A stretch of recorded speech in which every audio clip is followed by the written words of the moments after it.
How much money do you have? Currently 187,000. Okay. By the way, how do you, like, just because I'm... Oh, shipyard. Okay, I was going to say, like, how do I look at I was ships? gonna say, you could probably afford an Eagle. I don't know whether you'd be able to afford to outfit an Eagle, though. Is there a way to zoom out? All I see is, like, I'm cycling through a big Sidewinder Eagle. Or I see the entire setup without having to cycle through them. No. You gotta cycle through them. Ah.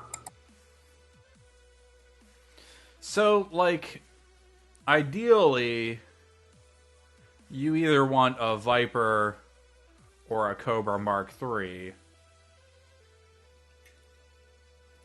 An Adder might be alright.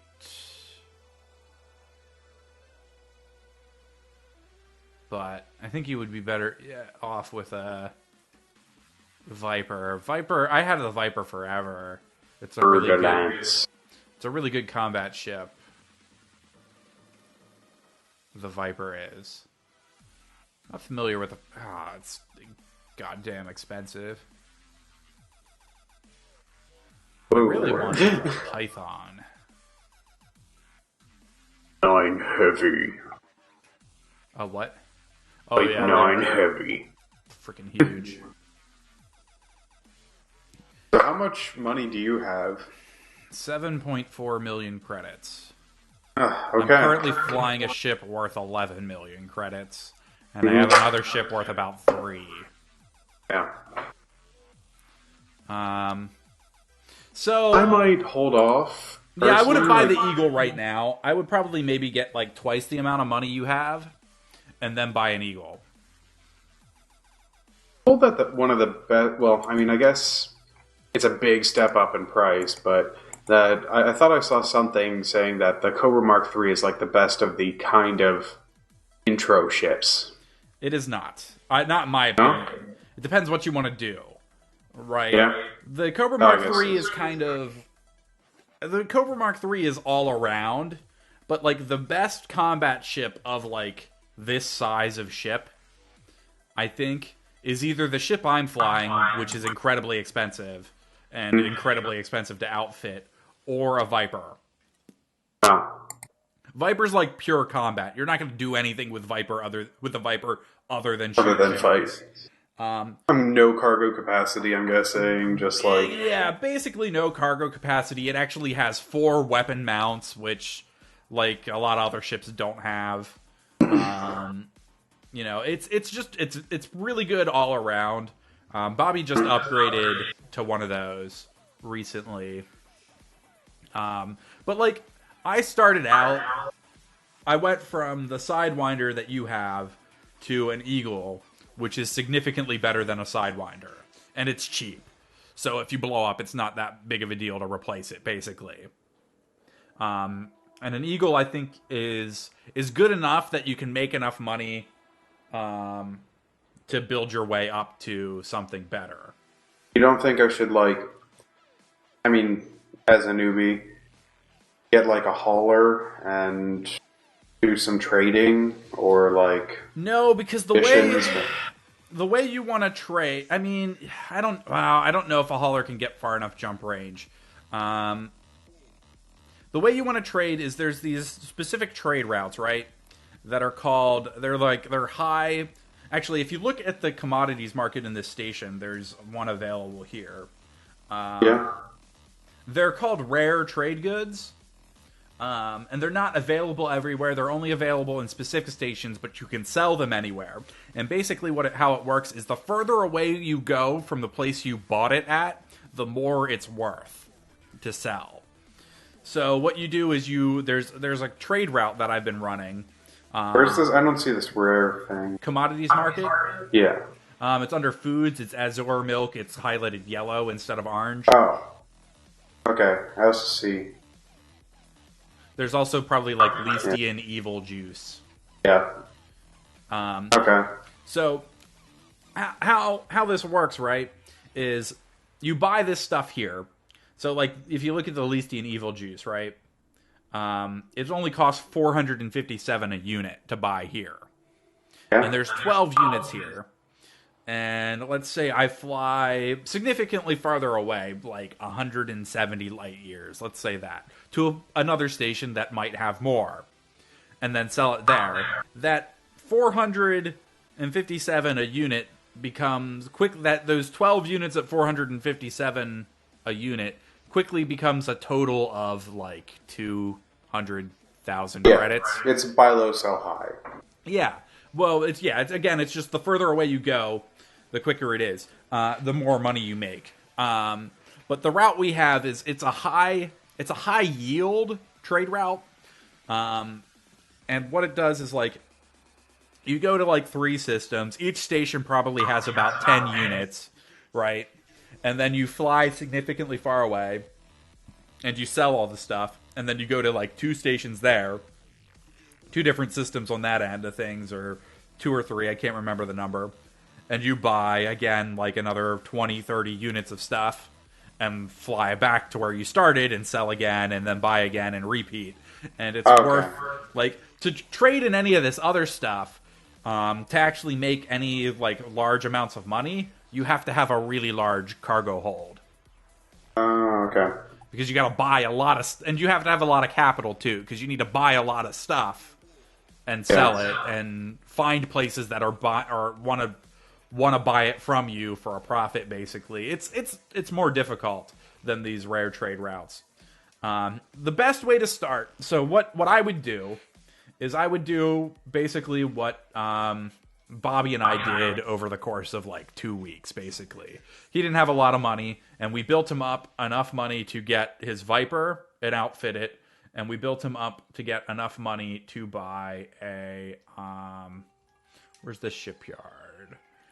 If there's one here, Type 6 transporter, and outfit it. You could do it without the Type 6 transporter, though. This particular trade route, you could probably do it in a stripped-down Cobra without a shield generator and weapons and stuff on it.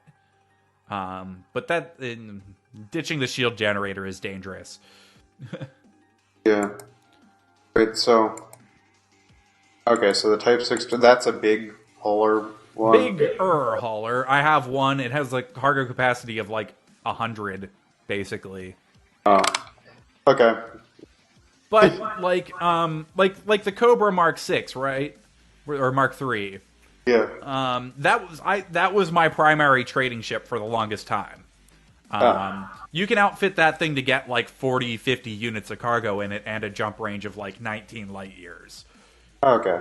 The big advantage to the Type 6 transporter, so like my Type 6 transporter holds 100 tons of cargo, right? But at 100 tons, it still has like a 19 light year jump range, whereas like the Cobra at like 50 tons only has a 19 light year jump range. Oh, okay. And the Type 6 transporter, when empty, has like a 25 light year jump range. Mm-hmm. So it's really good, and it's probably, I would say, knowing what I know now, I would probably go back and not run. I would just, instead of buying that Cobra Mark III, I would grind some more bounties to get just go right to the Type 6 transporter. Yeah. The hauler is not worth it in my opinion. Okay. Like, I started off with a hauler and immediately sold it for a Cobra Mark III, basically. Because it doesn't have a very good jump range. It can't actually hold very much. Yeah. So, it's not great. What about mining, also? Is it not worth the time and effort, probably. Yeah. At least Bobby and I did it like once, and it was really annoying. They did add in like little robots you can have. So basically how the mining works is you go out to an asteroid belt, you use a little mining laser, and you shoot at an asteroid. Mm-hmm. And then a rock falls off the asteroid. Yeah. And you have to use your cargo scoop and go pick up the rock. Okay. Really annoying.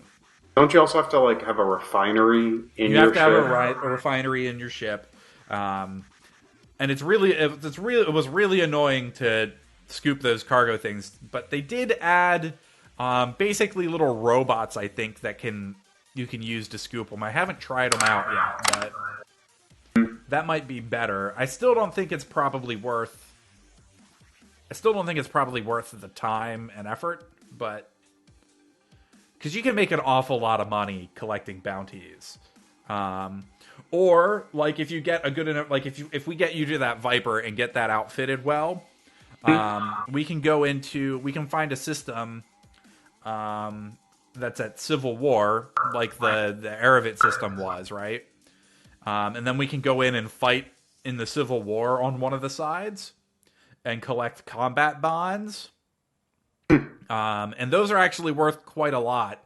It's significantly more dangerous because like there's like 30 enemy ships that are immediately enemy ships when you join a side.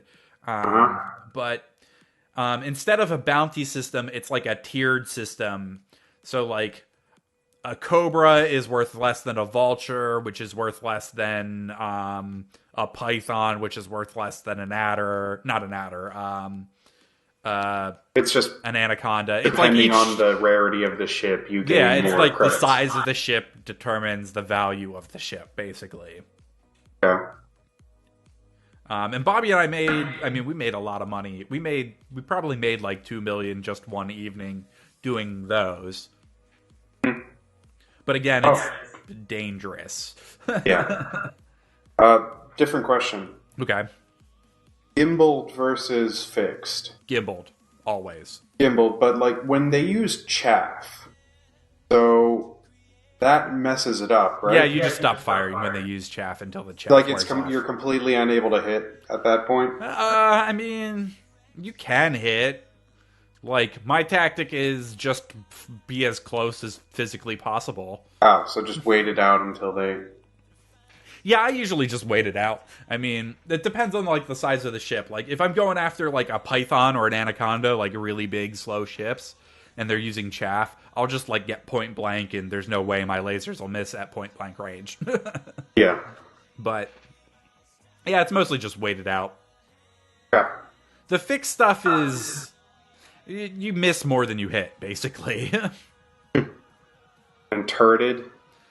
Turreted. Seems like I've never they used deal turreted. less damage, and They do. Gimbaled seems good enough. They do deal less damage. I feel like the turreted weapons are more for like the super big ships, like the Anacondas and the Pythons that have like lots of hard points, and not all of those hard points are necessarily facing forward. Mm-hmm. But there is like functionality coming to the game in the expansion, I think, or maybe it's like an update just after the expansion that lets these multi-crewed ships actually be piloted by multiple people. So I'm wondering maybe if I'm not entirely sure how that's going to work, but I'm wondering if maybe if you have turreted stuff, your co-pilot can like use the turrets. Yeah. I don't know. I have no idea. I haven't seen anybody actually use it yet. So I'm looking at weapons, and I'm trying to figure out, like, some of these things have the same number of hashes for DPS. Mm-hmm. Like, what's the... What are you specifically looking at?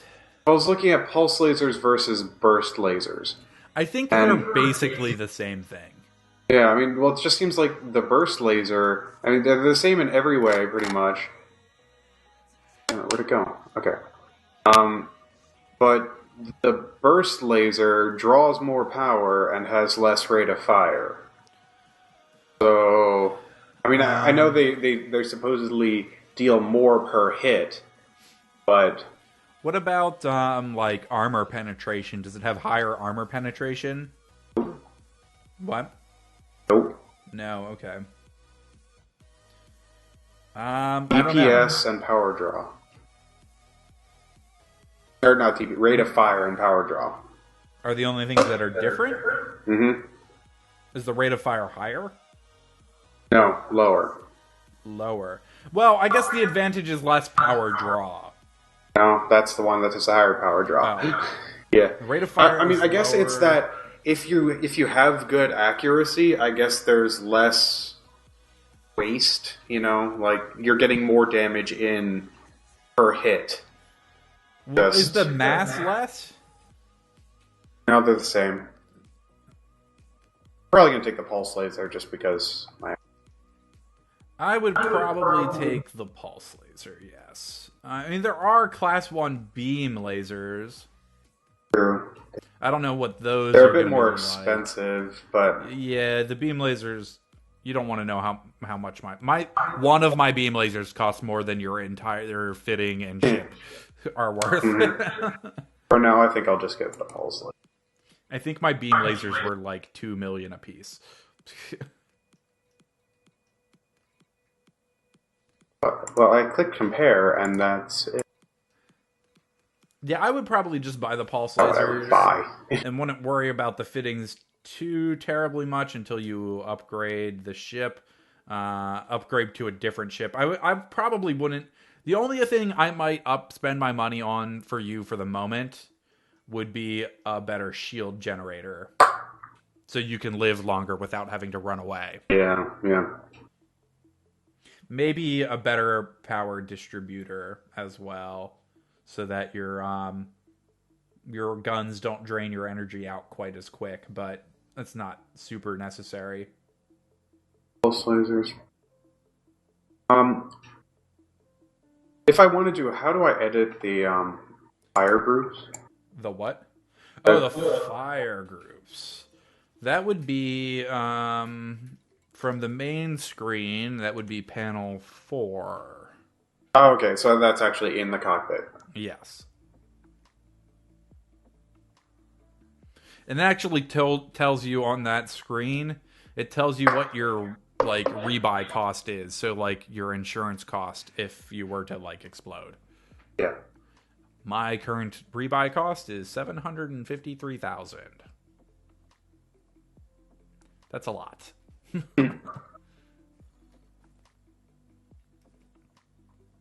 And then like the fire groups there's a whole tab there for them, and you could actually make second like different weapon groups too, but that's not really necessary.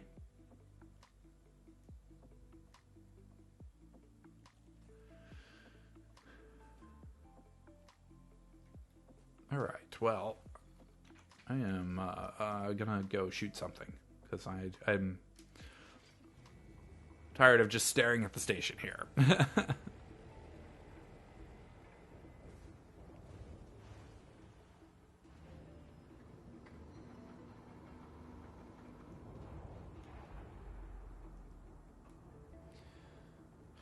Let me launch. Oh, there we go. Landing gear retracted.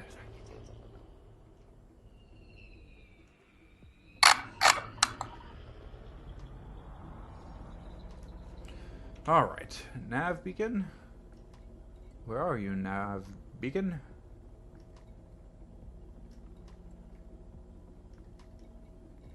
There it is.